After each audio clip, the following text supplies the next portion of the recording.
నల్గొండ జిల్లా కట్టంగూరు మండలంలో దొంగలు రెచ్చిపోతున్నారు. ఐటీ పాముల గ్రామంలో జాతీయ రహదారిగా టార్గెట్ చేసుకుని వరుస దొంగతనాలు చేస్తున్నారు. హైవే పైన ఉన్న ఇంట్లో చొరబడి 3.5 తులాల బంగారం, 50,000 రూపాయల నగదు ఎత్తుకెళ్లారు. దీనిపై స్థానిక శాలిగౌరారం సర్కిల్ సిఐ కొండలరెడ్డి మాట్లాడుతూ ఊర్లకు వెళ్లే వారు స్థానికంగా ఉన్నటువంటి పోలీస్ స్టేషన్లో కంప్లైంట్ ఇచ్చి వెళ్లాలని సూచించారు.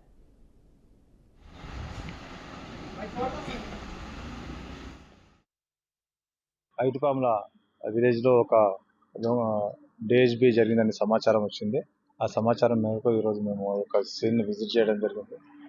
అక్కడ ఒక 3 తులాల బంగారం, అంటే తాళం బ్రేక్ చేసేసి ఒక బీరువాలో ఉన్న 3 తులాల బంగారం ఆభరణాలు దొంగిలించారు గుర్తు తెలియని వ్యక్తులు. గత కొన్ని రోజులుగా నల్గొండ పోలీసు వారు ఎస్పీ గారి ఆధ్వర్యంలో గట్టి చర్యలు తీసుకోవడం జరిగింది. దొంగలను పట్టుకోవడానికి బూట్లను పెంచడం జరిగింది, గస్తీ పెంచడం జరిగింది. అదేవిధంగా అనుమానస్తులను మా ఫింగర్ ప్రింట్స్ మిషన్ చేత చెక్ చేయడం జరుగుతుంది. అదేవిధంగా మన ప్రజలకు విజ్ఞప్తి ఏంటంటే, మీరు ఎక్కడైనా ఊరికి బయలుదేరేటప్పుడు తాళాలు వేసుకొని వెళ్ళకుండా ఇంట్లో ఎవరినో ఒకరిని వచ్చి వెళ్ళండి.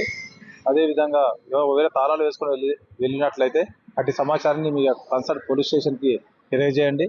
ఆ విధంగా తెలియజేయడంతో పోలీసులు రాత్రి వేళ మీకు ఇంటి వద్ద కూడా గస్తీ తిరగడం జరుగుతుంది. అదేవిధంగా ప్రతి ఒక్కరికి విజ్ఞప్తి ఏంటంటే, చాలామంది చాలా మంచి ఇండ్లు కట్టుకుంటున్నారు, మంచి ప్లేస్లో కట్టుకుంటున్నారు. కానీ చాలా చిన్న ఖర్చు అయినా సీసీ కెమెరాస్ అమర్చుకోవడం